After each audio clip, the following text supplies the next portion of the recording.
नमस्कार मित्रांनो मित्रांनो मी doctor Deepak Kolgaonkar, founder of Vision Homeopathy. थंडीच्या दिवसांमध्ये चेहऱ्यावर सुरकुत्या येणं, सारखे ओठ फुटणं, ओठातून रक्त येणं या समस्या तुमच्यापैकी बहुतेक जणांना जाणवत असतील. तर ओठांना क्रीम लावणं, दुधावरची साय लावणं असे खूप उपाय करून तुमचे झाले असतील आणि तरीही जर फरक पडत नसेल, तर मी सांगतो तो एक छोटासा उपाय नक्कीच करून बघा. तुम्हाला नक्कीच फरक जाणवेल. तर हा उपाय रोज झोपायच्या आधी ॲटलीस्ट कंटिन्यू 7 दिवस करा आणि फरक मला नक्कीच कळवा. तुम्हाला नक्कीच या प्रॉब्लेम्समधून रिलीफ मिळेल. तर तुम्हाला काय करायचं आहे, तर एक छोटासा उपाय आहे. जास्त खर्चिक सुद्धा नाहीये. तर तुम्हाला एवढंच करायचं आहे, की तुम्ही झोपायच्या आधी तुमच्या अम्बिलिकसमध्ये म्हणजेच बेंबीच्या इथे तुम्हाला थोडंसं खोबरेल तेल, कोकोनट ऑइल तुम्हाला 2 ते 4 थेंब घालायचं आहे. हे रेग्युलर तुम्ही 6 ते 7 दिवस करून बघा आणि मला तुमचा रिझल्ट नक्कीच कळवा.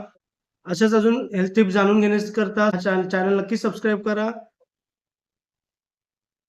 व्हिजन होमिओपॅथी आणि व्हिजन होमिओपॅथी हिंदी. धन्यवाद.